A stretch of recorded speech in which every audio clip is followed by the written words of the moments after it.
All right, as always, we'll go through the try it, guided examples, and media example problems, and then we'll leave the ones that are already worked out. I'm gonna skip through those. All right, if a stone falls from the edge of a cliff, we can determine the distance the stone traveled after t seconds of falling. Okay, we can come up with an equation for that. It's actually given here. If we want to then determine the time it takes for the stone to fall that known distance, we can solve for t and use the positive value to represent the time. So the equation 16t squared tells us the distance d that the stone falls after t seconds. If we want to solve for t, which will tell us the time that it falls to the time that it will take to fall a certain distance, we get t is equal to plus or minus the square root of d over 4. Now we can ignore the negative version because that would give us a negative time, which doesn't make sense practically. So we'd end up with t equals the square root of d over 4. That is a function where we have a square root included. So it's a square root function. Okay. In this section, we're going to talk about some characteristics of square root functions, what the graphs look like, how to find the domain of a square root function, how to evaluate square root functions, and then some properties of square roots that allow us to simplify square root expressions. All right, so all square roots for today. This first little table has all of our good information that we need to know. What is a square root function? F of x equals the square root of p of x, where p of x is some polynomial. So something like the square root, where's my pen? The square root of x, that's the most basic one. The square root of 5x plus 2. The square root of x minus 9. The square root of 9 minus x squared. The square root of 6 minus 3x plus 11x squared. Any polynomial where we're taking the square root of it gives us a square root equation. Okay. Please keep in mind when we're evaluating square root functions this is a square root function. When we're evaluating square root functions, we cannot take the square root of a negative number. So remember, we cannot take the square root of a negative number in the real number system. So we can only plug in positive numbers. That helps us figure out some information for the domain, which I'm going to highlight at the bottom. To determine the domain, we want to figure out when the term under the radical is positive, because we can only take when it's non-negative. So when it's positive or equal to 0, so greater than or equal to 0, because that term cannot be negative. Okay, other important things we need to remember about the square root. What does the square root represent? So the square root of a is equal to b, where b squared is equal to a. So it tells us what number we can square to get our given number. And just to refresh our memory on that part, like the square root of 49 equals 7, and that's because 7 squared equals 49. All right. And then what else? Oh, well, we know this from chapter 2, but the notation we use is called radical notation. And radicals and square root are interchangeable in this chapter or in this section. Okay.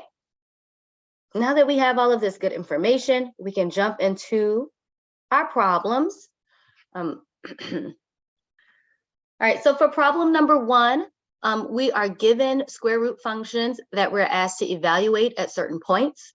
And then we're going to plot those points and try to look at what the graph of the square root function might look like. You'll notice that they all have one similar type of shape. Okay, for f of x equals the square root of x plus 2. If we want to find f of 2, f of 2, f of 0, and f of negative 2. Okay, we're plugging in these numbers for x. So we get the square root of 2 plus 2, which is the square root of 4, which is 2. So that means the point 2, 2 is an ordered pair on the graph. When we plug in 0, we get 0 plus 2, or the square root of that, which is the square root of 2. And the square root of 2 is like 1.4 something. Let me confirm. Get the exact decimal for us. Uh-oh. All right, square root of 2 is 1.414-ish. Okay, and then for f of -2, this would be the square root of -2 plus 2, which is the square root of 0 or 0. So we have 0, 1.414 and -2, 0 as points. Let's plot these. -2, 0 is here. 0, 1.4, that's about here. And 2, 2 is about here. All right, and if we connect the dots, the graph looks a little bit like this. And you might be asking, well, what about if we go to the left? If we plug in a number less than -2, so let's try to plug in -3. F of -3 would be the square root of -3 plus 2, which is the square root of -1. This is not a real number. So that tells us that we can't plug in any other numbers less than 2 into this function.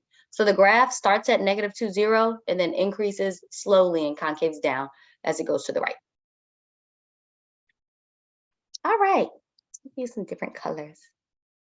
Maybe a blue. Okay, for g of x, if we evaluate this at 3, -6, and -7, we get the square root of 2 times 3 plus 12. That's the square root of 18, which is going to give us a decimal. 4.24-ish. Okay.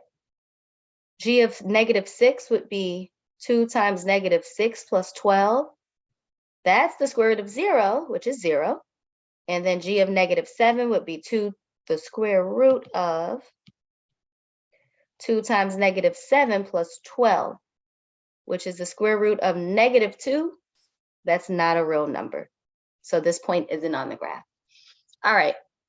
So it looks like this one's starting at -6, 0.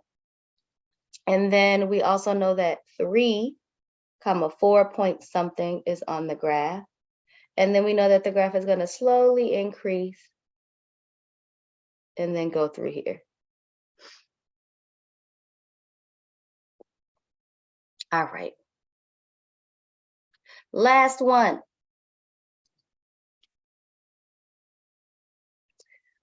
H of x equals the square root of 5x minus 25. So h of 5, h of 4, and h of 7 can be computed. Well, a couple of them can be computed. H of 5 is 5 times 5 minus 25. So that's the square root of, this, which is square root of 0 or 0. H of 4 is the square root of 5 times 4 minus 25. That would be the square root of -5, which is not real. So -4 isn't, or 4 isn't in the domain of this function. And then for h of 7, we get the square root of 7 times, or 5 times 7 minus 25. That's 35 minus 25, or the square root of 10. The square root of 10 is 3 point something. 3.16. All right, so we have the points 5, 0, and then 7, 3 point something. And then the graph will continue to increase to the right. All right, so in general, the square root function has, like if we just looked at the square root of x, the square root of x would start at 0, 0, and then it increases slowly and concaves down. It looks like this. And all of these functions are just shifts of the square root function. If we had like a -x, it would rotate over the y-axis. Or if we had negative square root of x, it would rotate over the x-axis. But this is the general shape of a square root function. Okay, next we're going to jump into some problems where we talk about finding the domain of the square root function. And that really just focuses on making sure the radicand or the term under the square root, that can't be negative. So to find the domain of a radical function or a square root function, you take the term under the radical and set it greater than or equal to 0, and then solve for x. All right, for our first one here, x minus 2 is greater than or equal to 0, then it means x has to be greater than or equal to, 2. So when we look at these graphs, which of these graphs are starting at x is equal to 2? This one. So graph C matches up with the square root of x minus 2. For g of x, we have 4x plus 12 has to be greater than or equal to 0. So 4x is greater than or equal to negative 12, and x is greater than or equal to negative 3. Which of these is starting at negative 3? Graph A. Okay, so g of x matches up with A. And then lastly, h of x equals the square root of 6x minus 18. So 6x minus 18 has to be greater than or equal to 0. Oh, well, there's only one left, but 6x then is greater than or equal to 18, and x is greater than or equal to 3. Which one matches up with starting at 3? Graph B. And that was the only one left, so we kind of knew that had to be the answer. So big thing that we need to take from here to find the domain of a square root function, you take the term under the square root, set it greater than or equal to 0, and solve for x. And that tells you the x value where your graph is going to start. All right, look at us go. Problem number 4 is another domain problem, and I want you guys to try this one. So for problem 4, parts A and B, you're given two functions, f of x and g of x. I want you to practice finding the domain of these. I'll give you a couple minutes to try.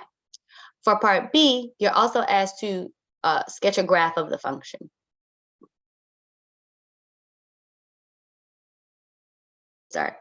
All right, so Jess showed her answer for number 1 in the chat, and she got x must be greater than or equal to 5. And for number 2, x must be greater than or equal to negative 4. All right, so how do we get those answers? We take what's under the radical and set it greater than or equal to 0. So for A, 3x minus 15 has to be greater than or equal to 0. So 3x is greater than or equal to 15, and x would be greater than or equal to 5. Very good, and that's the domain. All x values that are greater than or equal to 5. So we can only plug in numbers from 5 on, nothing less than 5. All right, for part B, we would have 2x plus 8 is greater than or equal to 0, 2x is greater than or equal to negative 4, and x is greater than or equal to negative 2. Okay, so this graph is going to start at negative 2 and then increase. We're also asked for this one to draw the graph. I'm just going to plot a couple points. We know it starts at negative 2.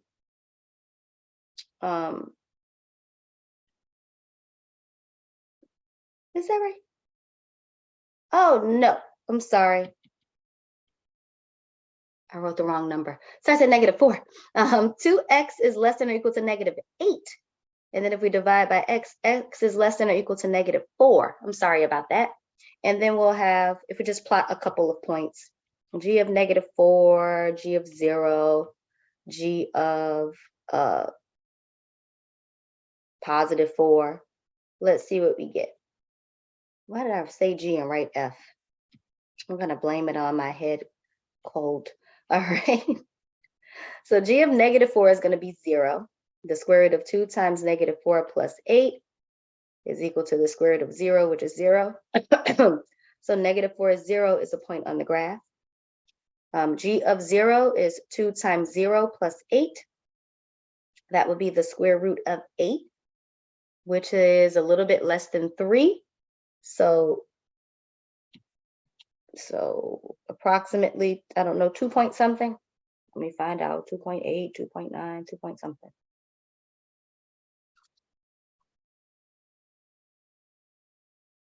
2.8.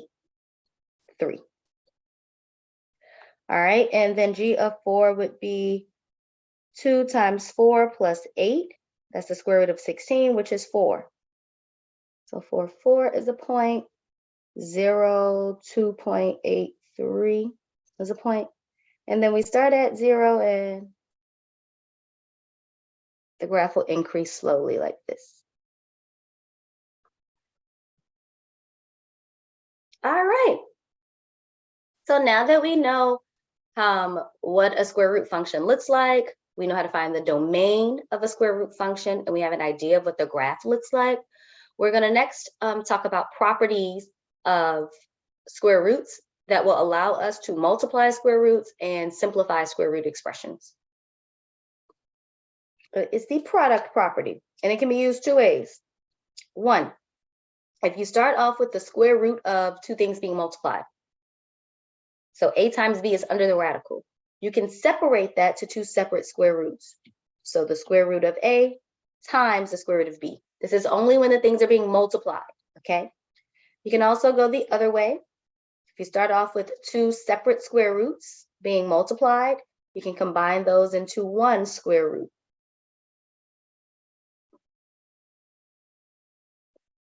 Okay? And then we're going to use this in the next example. I'm going to warn you, when I scroll down to the next example, there's like 20-something problems. But we're going to get through them all using these 2 properties. Numbers 5 and 6 are worked for us.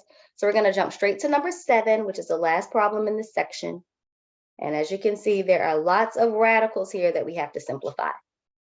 For the first few, A through F, you see we start off with multiple radicals.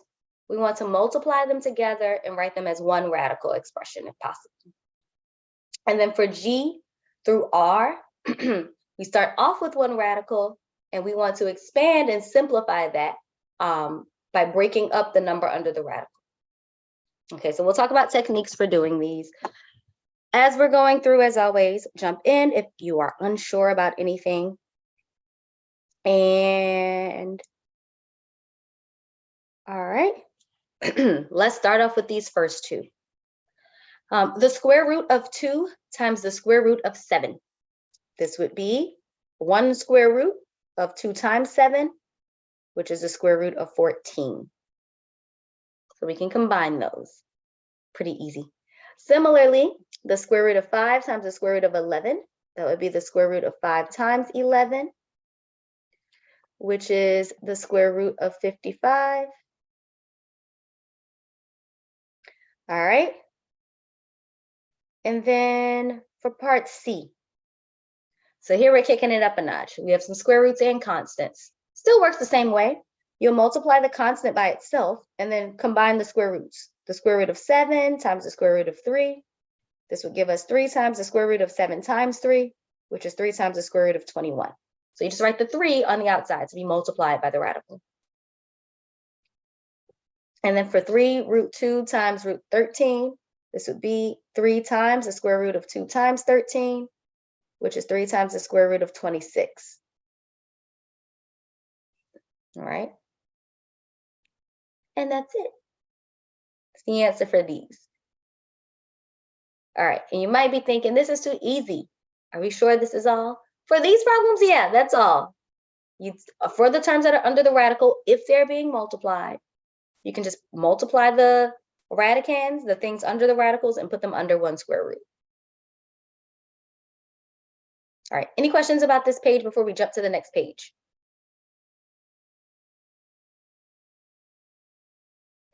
All right, so let's knock these out. If I start going too fast or anything is confusing, let me know. Problems E and F work out like the last 2 did. In problem E, we have the root 6 times 9 root 5. So I'm just going to rearrange these. That's 9 times the square root of 6 times the square root of 5, which would be 9 times the square root of 6 times 5, which is 9 times the square root of 30.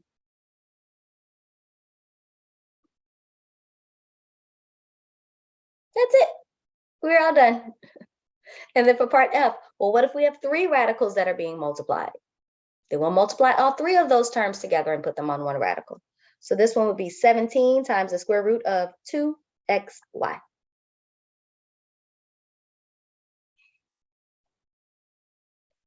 All right.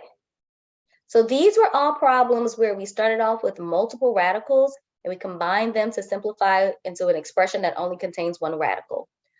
For the rest of these, we're starting off with just one radical and we want to try to simplify the expression. To do this, we'll use the multiplication property in the opposite way. Is there a way that we can factor that term under the radical? Okay, so for the square root of 27, we want to break down that 27. What 2 numbers can I multiply together to get 27? Okay, 27 is 9 times 3. So we can say that this is the square root of 9 times the square root of 3. And you might be thinking, well, why are we doing this? How is it helpful? Because 9 is a special kind of number. 9 is an example of something we call a perfect square. We take the square root of 9, we get a whole number. So 1 is a perfect square. 4 is a perfect square. 9 is a perfect square. 16, 25, 36, 49. What's the next one? Did I skip one? 64, 81. All of the numbers that we get when we square our whole numbers are called perfect squares. And then the square roots of those numbers are whole numbers. So if you end up having a factor that is a perfect square, you can simplify your radical expression a little bit by breaking this up. This would be the square root of 9 times the square root of 3. Well, the square root of 3, we don't know that one. We can't simplify it. But for the square root of 9, that's just 3. So the square root of 27 can simplify to 3 square root of 3. Our goal when we are factoring here is to think of all of the factors of our given number and try to factor it into the largest perfect square possible. And remember, what are your perfect squares? I'm just going to make a list of them, of the first few. That doesn't even look like it says squares. Squares. Okay. 1 is a perfect square. That's not helpful here. 4, that's 2 squared. 3 squared is 9. 4 squared is 16. 5 squared is 25. Then 36. And 49. Then 64. And so on. You want to see if any of these numbers are factors of your given number. All right. So that brings us to the square root of 80. What numbers can we multiply to get 80? There are lots, but we want ones that have perfect square factors. So like if you think 8 times 10, 8 and 10 aren't perfect squares, so that's not helpful. 4 times 20, that might work because 4 is a perfect square, but 4 actually is not the largest perfect square that's a factor of 80. 16 is. 80 can be written as the square root of 16, the square root of 80 can be written as the square root of 16 times 5. Okay, then we can break this up to the square root of 16 times the square root of 5, and that would be 4 times the square root of 5. That's a simplified version of this radical. So our goal is to find, again, the largest perfect square that can be factored out of the number. All right, so for the square root of 75, can someone tell me a factorization of 75 that contains a perfect square? So what way can we break down the 75? You can type it into the chat. Surely someone knows 2 numbers that multiply together to give me 75. One which we know the square root of. This is an easy one. All right, thanks, Paul. Paul said 3 times 25.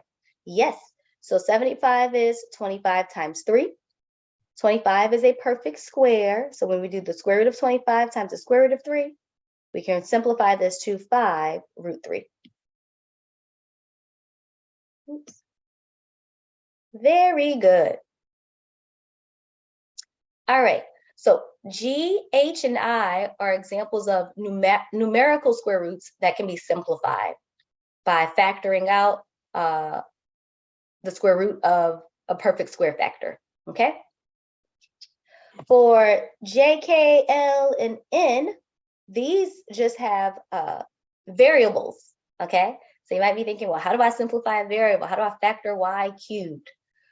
Before we jump into these, I want to refresh your memory. If we take the square root of x squared, this is equal to x. The square root and the square cancel each other out.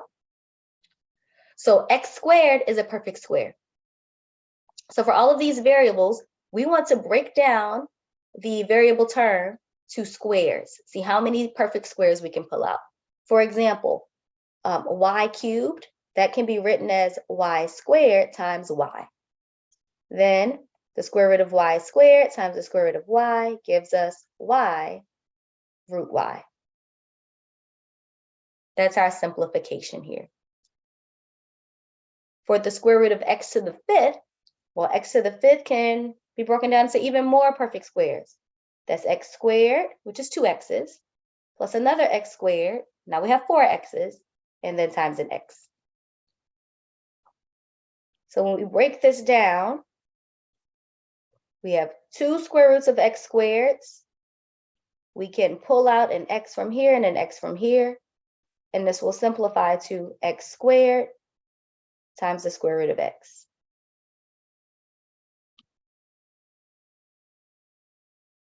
All right.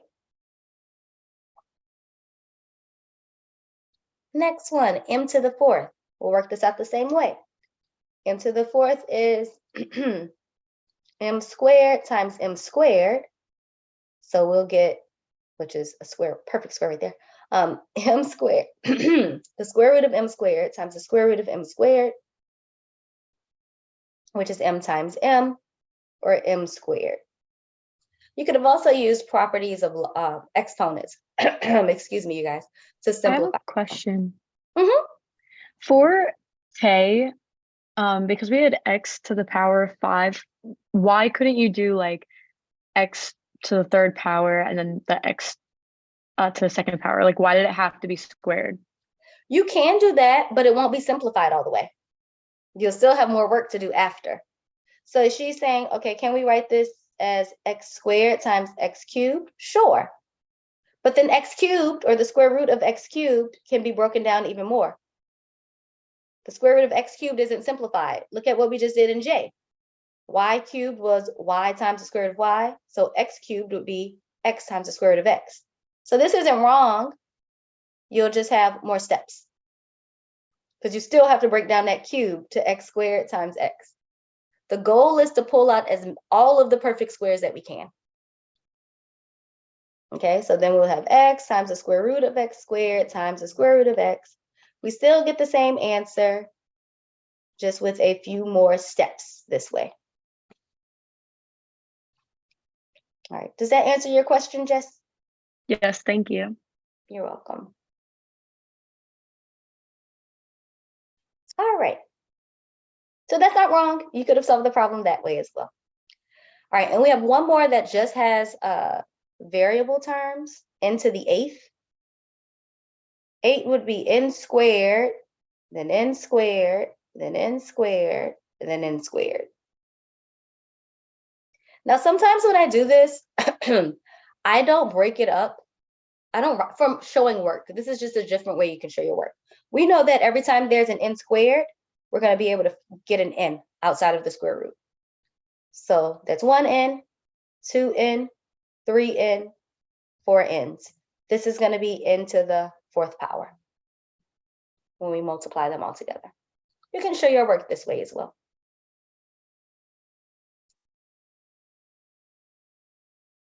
All right, now for the last 5 problems, how many do we have? Yeah, 5. Notice these have numerical and variable factors. So we have to factor the numerical part and factor the variable part and pull out all of the perfect squares. For the first one, the square root of 32w to the fifth. All right, 32 is 16 times 2.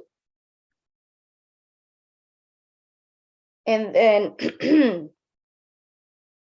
w to the fifth is w squared times w squared times w squared. Oop, lies. That's to the 6 times w. All right. Now, of all of these factors under the radicals, which one of them can we take the square root of and pull out? Well, we know that the square root of 16 is 4, so that'll come out. The square root of 2, we don't know that one. So that'll stay under the radical. We'll come back to that. The square root of w squared is w. Then we have another w squared, so we get another w.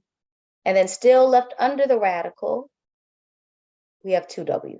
So this is 4w squared times the square root of 2w.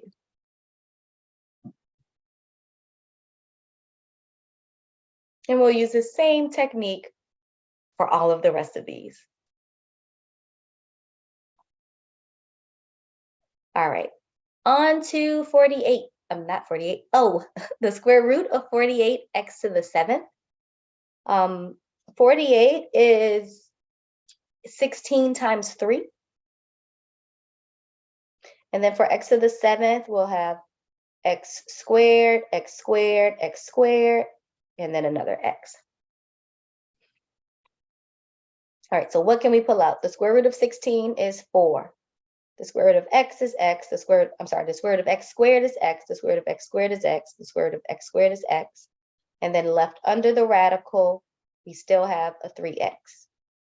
So this is 4x cubed times the square root of 3x.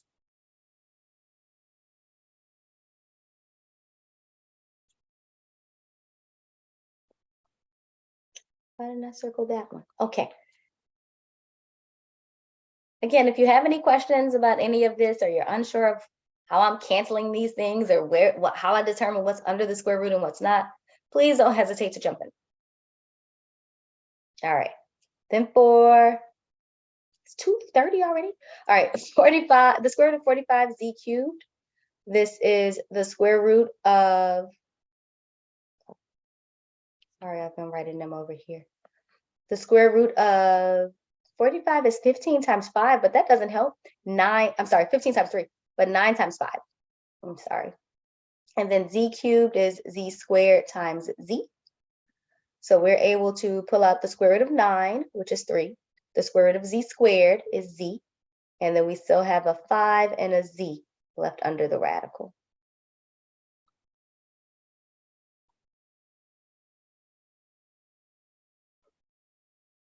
All right, then for, what letter is this? Letter Q, we have a constant and then x's and y's. So we have to factor lots of stuff. 28 is 4 times 7. X squared is, that's already a perfect square, x squared. And then y to the 5th would be y squared times y squared times y. All right, so we get the square root, we get the square root of 4, which is 2. The square root of x squared is x. The square root of y squared is y. Then we get another y, and we're left with 7y under the radical. So this simplifies to 2xy squared times the square root of 7y.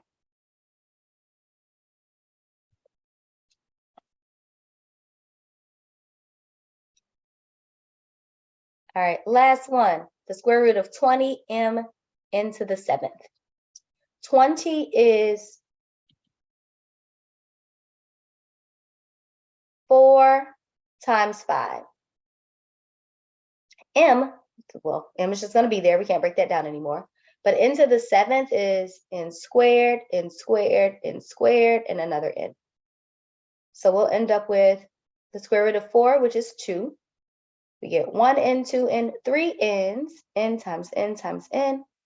And then under the radical, we're left with a 5mn. So that's 2n cubed square root of 5mn.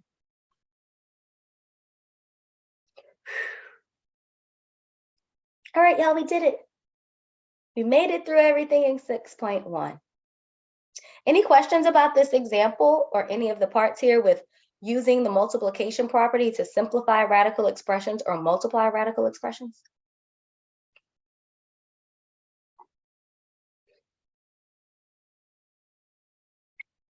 All right, we still have one more section though. The last topic, I think there are 3 problems. Of course, the problems have parts, but they're not all this long. 3 problems that we're going to look at in section 6.2. In 6.2, we're going to talk about how to solve square root equations. Square root equations are equations that involve a square root, okay? We're going to follow these 4 steps in order to solve our square root equations. And as we go through these steps, I want to do an example of how this would work. All right, let's say we had an equation that looks like the square root of x minus 1 plus 5 equals, I don't know, 9. All right. For this problem, the very first step is we want to, or these types of problems, we want to isolate the square root term. So the term that has the square root, we need it by itself on one side of the equation. All right, in order to do that, for my example, that 5 is not under the radical, so we need to subtract 5 from both sides. That would give us the square root of x minus 1 equals 9 minus 5, which is 4. All right, once you've isolated your square root part, then here is the key. Square roots and squares are opposite operations. They undo each other. So to get rid of the square root, we're going to square both sides of the equation. That's step 2. So we get the square root of x minus 1 squared equals 4 squared. Now, on the left-hand side, what's going to happen? The square root and the square cancel each other out. So we're just left with x minus 1 equals 16. Boom. This is a linear equation that we know how to solve. X would be equal to 17. And that's it. So after you isolate your radical term, you square both sides, and then you'll end up with a linear equation like we did here, which we know how to solve. Or sometimes you end up with a quadratic equation, but we know how to solve those also. All right, we're going to go through the problems that aren't worked here. So I'll skip 1. We're going to look at problem 2. Then we're going to go to problem 3, and then problem 5. Is there a 6? There's also a 6. We'll see if we have time for 6.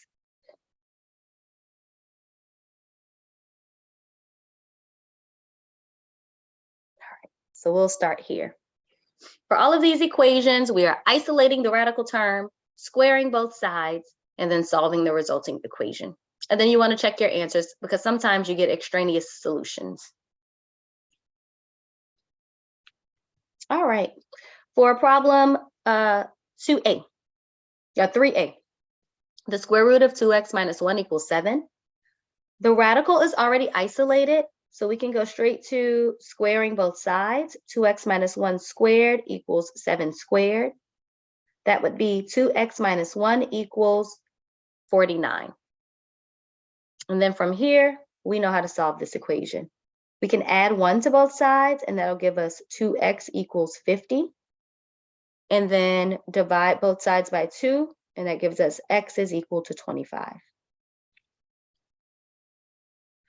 And then if we check this answer, because of our time, I won't check all of them, but you do need to check for these because it is definitely possible to get an extraneous solution. We won't see that in this example, but in the next example, you'll see a couple extraneous solutions. All right, for our check, we have the square root of 2 times 25 minus 1 equals 7. That's the square root of 50 minus 1, or 49, equals 7. The square root of 49 is 7, so 7 equals 7, and that's it. All right.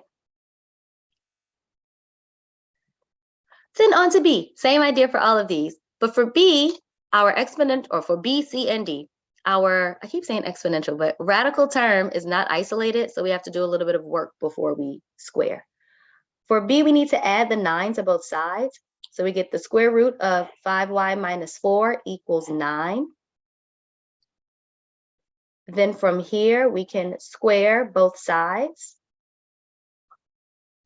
So the square root of 5y minus 4 squared equals 9 squared. Let me try to make my y and my 4 not look alike. That's better. 5y minus 4 then equals 81. And to solve this, we'll add 4 to both sides and then divide by 5. 5y equals 85, and then y would be equal to 17.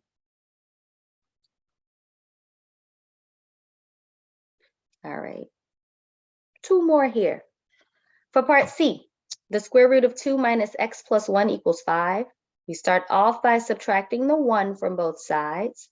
That'll give us the square root of 2 minus x equals 4. And then we will square both sides of the equation. So 2 minus x squared is equal to 4 squared. I'm sorry, the square root of 2 minus x squared equals 4 squared. On the left-hand side, the square root and the square are going to cancel each other out. So we just get 2 minus x, and then that equals 16. So 2 minus x equals 16. If we subtract 2 from both sides, we get negative x is equal to 14.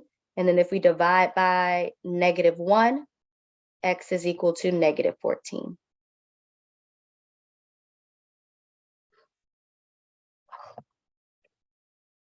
Okay. Next part, part D. 4 square root of x plus 1 equals 5. Here we have a couple of steps before we can square. We need to subtract the 1. That'll give us 4 square root of x plus 1 equals 4. Then we also need to divide by 4. So the square root of x plus 1 equals 1. From here, we can then square both sides. And we'll get x plus 1 equals 1, which gives us x equals 0.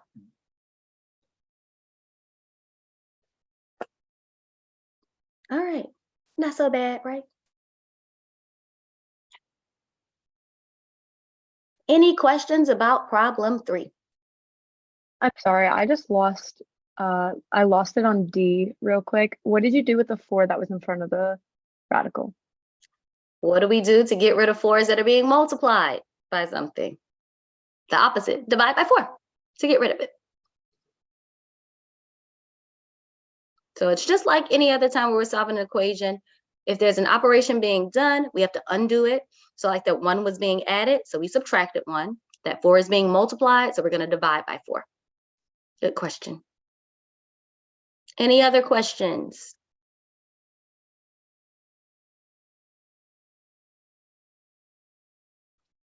All right. So we have more of these. Number 4 is worked out for us, so we're going to skip it. And we're going to go to problem number 5. Okay. 5 has 6 problems. And these are a little bit more interesting to me because when we square both sides, we end up getting a quadratic equation that we have to solve. And then we'll have to either factor, most of these I think factor, or sometimes you'll have to use a quadratic formula. But you get 2 solutions and then you have to check to make sure the solutions both actually work. All right. For the first problem, the square root of x plus 2 equals x. The square root is isolated, so we can go straight to squaring both sides. This will give us x plus 2 equals x squared. And then now this is a quadratic function because we have the x squared there. For quadratic equation. For quadratic equations, we move all of the terms to one side. If we subtract the x and subtract the 2, we get 0 equals x squared minus x minus 2. And then we factor the trinomial. This would be x minus 2 times x plus 1. Setting those factors to 0 gives us x equals 2 and x equals negative 1 as answers. But you need to check these answers. 2 and negative 1 are solutions to this equation that we ended up getting, but they might not work in the original equation we had with the square roots. And in this case, the negative 1 doesn't. When we check our answers, we see that the square root of 2 plus 2 does indeed equal 2. So 2 works. But for negative 1, we have the square root of negative 1 plus 2 equals negative 1. It's not possible for a square root to be equal to negative 1. So we could stop there. But just to simplify more, That's the square root of 1 equals -1. Does 1 equal -1? No. Okay, so that is false. That means -1 is an extraneous solution and only 2 works. All right, 5 more of these to go. And for all of them, you do need to check both of your answers. For part B, the square root of 3y plus 4 equals y. This will work out very similar to A. We get, if we square both sides, 3y plus 4 is equal to y squared. Then solving this equation gives us 0 equals y squared minus 3y minus 4. So then 0 would be equal to y minus 4 times y plus 1. So this gives us solutions, y equals 4 and y equals -1. Now, when we go back to check here, the 4 would work. That would give us the square root of 16 equals 4. That's true. But the -1 won't work. So 4 is a solution, but -1 doesn't work. Please don't get into the habit of just saying, oh, if it's negative, it won't work. That's not necessarily true, but in these two examples, the negative answer doesn't work. All right. For parts B or C and D, we get to kick things up about a bit, just a little notch. All right. For part C, we have the square root of x squared plus 6 equals x plus 4. All right. Both sides, the radical is isolated, so we can go straight to squaring both sides. X plus 6 squared equals, be careful here, this is x plus 4 squared. Please do not say that that's x squared plus 4 squared, because that's a lie.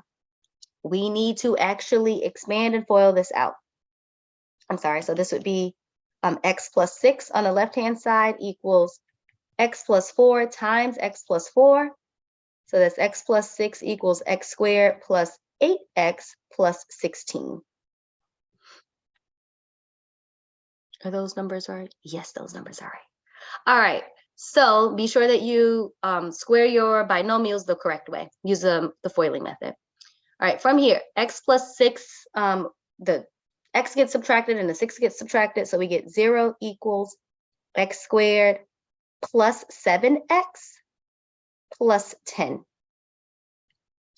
So x would be equal to, our factors would be x plus 2 times x plus 5, and then we'll get x equals -2 and x equals -5. When we check these, the -2 works, but the -5 doesn't. So for our check, the square root of -2 plus 6 is -2 plus 4. That's the square root of 4 equals 2, which is true. So -2 works. But for -5, you get the square root of -5 plus 6 equals -5 plus 4. That's the square root of 1 equals -1. That's not true. So the -5 doesn't work. All right. 3 more to go. What time is it? 2:46. That's not too bad. All right. For problem D, here 3 square root of x plus 6 equals 3x. We need to isolate that square root of x, so we'll have to subtract the 6 from both sides. That gives us 3 square root of x equals 3x minus 6. Then we need to divide both sides by 3. So the square root of x would be equal to x minus 2. Then we have to square both sides. All right, so we get x is equal to x squared minus 4x plus 4. Yes, that's what we get if we expand there. And if we subtract the x from both sides, 0 equals x squared minus 3x plus 4. Something's not right. Oh, that should be a minus 5x. Minus 5x plus 4. And then this gives us factors of -4 and -1. So x minus 4 times x minus 1, which gives us x equals 4 and x equals 1 for our solutions. All right, do they both work? When you plug in 4, we get 3 times 2 plus 6, which is 12. That equals 3 times 4. Yes, 4 works if you do the check. And when you do 1, 1 does not work. Yeah, so for your check, if we try to plug in 1, 3 times the square root of 1 plus 6 equals 3 times 1. That's not true. 3 plus 6 equals 3. 9 equals 3. Doesn't work. So 1 is an extraneous solution there. All right, last 2 of these. The square root of x plus 4 minus x plus 2 equals 0. We need to add x and subtract 2 to the other side of the equation to isolate the square root. Then we need to square both sides. Then we get x plus 4 equals x squared plus 4x plus 4. Okay. Then from here, when we subtract the x and subtract the 4, we get 0 equals x squared plus 3x, and then the 4 is canceled out. 4 minus 4 is 0, so just x squared plus 3x. So 0 is equal to x times x plus 3, and x equals 0, and x equals negative 3 would be our solutions. Something feels not right. Ooh, I made a mistake. Okay, I'm like, this feels different. Okay, and Kate said that also. Thank you, Kate. I should have looked up. Now I have to do all of this erasing. From the very first step, I should have subtracted the 2. And that just gives us a sign error when we FOIL everything out. So let's just redo this. All right, so this should have been an x minus 2. Thank you. And then if we square both sides, we get x plus 4 equals x squared minus 4x plus 4. So that changed that sign in the middle. And then when we subtract the x and subtract the 4, we get 0 equals x squared minus 5x. And when we factor, we get x times x minus 5. X still equals 0, but our other solution was x equals 5. All right, now if we check those, when we plug in 0, I don't think 0 works. Let's check. The square root of 0 plus 4 minus 0 plus 2 equals 0. That's the square root of 4 minus 0 plus 2 equals 0. 2 minus 0 plus 2 equals 0. That's not true. 4 equals 0 is not true, so 0 doesn't work. Does 5 work? The square root of 5 plus 4 minus 5 plus 2 equals 0. Yes, that's the square root of 9 minus 5 plus 2 equals 0. 3 minus 5 plus 2 does indeed equal 0. So 5 works and 0 does not.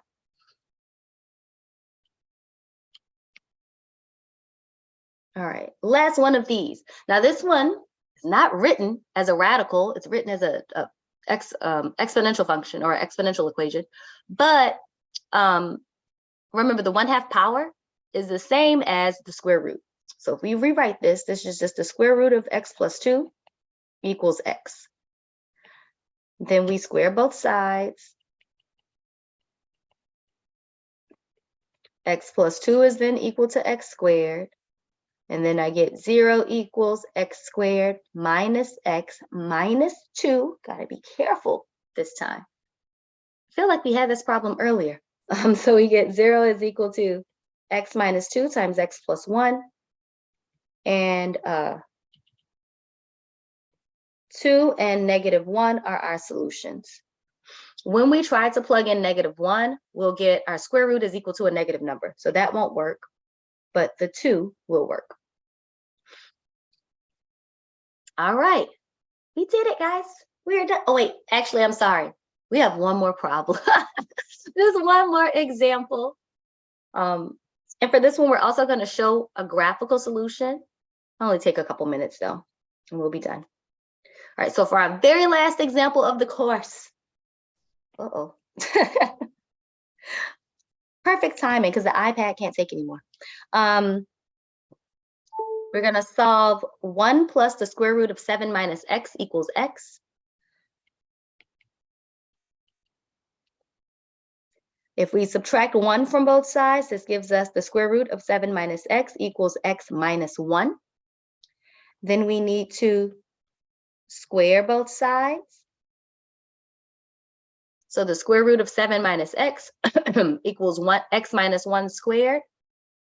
Okay, that'll give us 7 minus x equals x squared minus 2x plus 1. All right, it's quadratic again. We need to move everything over. If we add x and subtract the 7, this would be 0 equals x squared minus x minus 6. And that factors to x minus 3 times x plus 2. And we get x is equal to 3 and x is equal to negative 2. Let's go ahead and check these.